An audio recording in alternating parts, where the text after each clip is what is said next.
حضرت خواجہ معین الدین چشتی رحمتُاللہ تعالی علیہ۔ خواجہ صاحب رحمتُاللہ علیہ نے بڑی بھرپور زندگی گزاری۔ آپ کی کچھ تعلیمات عرض کرنا چاہ رہا ہوں۔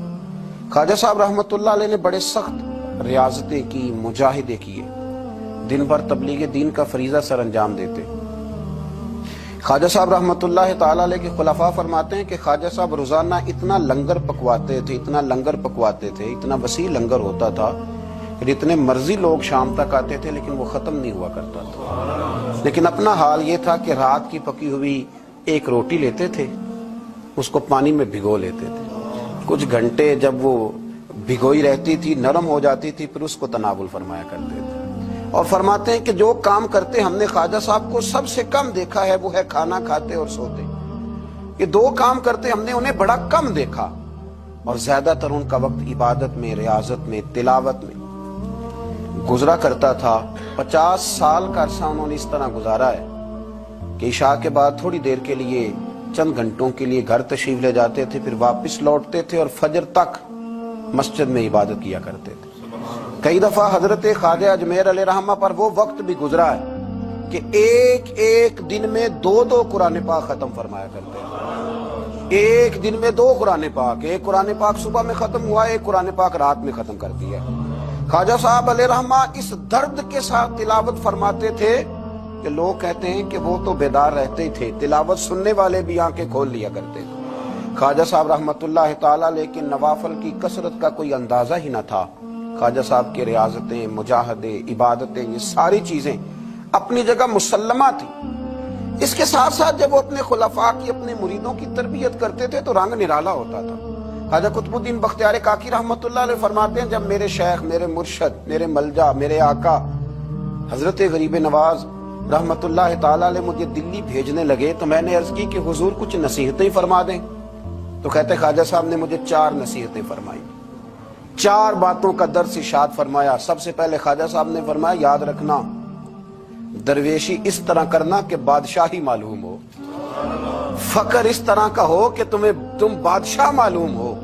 اور دوسرا خواجہ صاحب رحمتُاللہ تعالی علیہ فرمانے لگے جب کوئی تیرے پاس آئے نا تو وہ خالی نہیں جانا چاہیے، بھوک لگی ہو تو اسے روٹی ملنی چاہیے، کپڑے کی ضرورت ہو تو اسے خیرات ملنی چاہیے، علم کا بھوکا ہو تو تیرے پاس قرآن و سنت کے دلائل کے انبار ہوں، اور اگر وہ درد لے کے آئے نا تو تیرے بھی آنسو ہونے چاہیے اور سامنے والے کو وہ آنسو ہی نصیب ہونے چاہیے۔ ہر ایک کو ہر شے دے کے بھیجنا، کوئی کمزوری نہ رہ جائے۔ اور تیسرے نمبر پہ فرمایا خوشی میں تو ساری دنیا ہی ہنستی ہے، جب خوشخبری آتی ہے تو سب ہی ہنستے ہیں، پر قطب الدین میرے ساتھ وعدہ کر، سب سے زیادہ تیرے چہرے پر اس وقت مسرت ہونی چاہیے جب رب تجھے آزمائش میں ڈالے، سب سے زیادہ تیرے چہرے پر اس وقت مسکراہٹ ہونی چاہیے جب اللہ کریم تجھے کوئی آزمائش دے۔ یاد رکھنا دکھوں میں ہنستے رہنا، اس کی طرف سے آنے والی آزمائشوں کو اس کا تحفہ سمجھنا۔ قطب الدین یہ تیرا رنگ جب بنے گا تو پھر میں سمجھوں گا میں نے تربیت کی۔ اور چوتھے نمبر پہ فرمایا یاد رکھنا دشمنیاں نہ پالنا، بلکہ دشمنی کے جواب میں بھی دوستی پالنا، اس لیے کہ جو دشمنیاں پالتے ہیں وہاں بغض پیدا ہوتا ہے، اور جو دوستیاں پالتے ہیں ان کے دلوں میں اللہ محبت کی خوشبوئیں پھیلا دیا کرتا ہے۔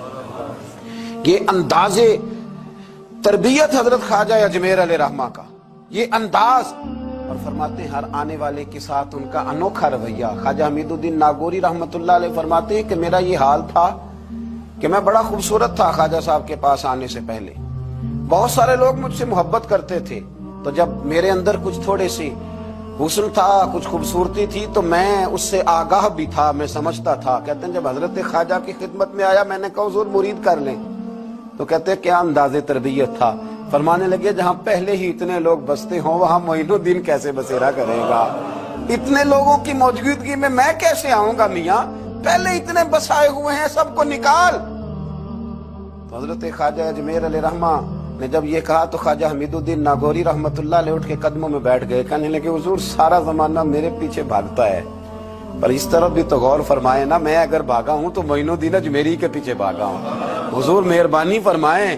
خواجہ اجمیر نے بیعت فرمایا، جب اٹھ کے باہر نکلے نا تو ایک شخص کہنے لگا حضور یہ نوجوان ہے، میں اس کو جانتا ہوں، اس طرح کے نوجوان یوں ہی ہوتے ہیں۔ فرمایا اچھا تو جانتا ہے نا،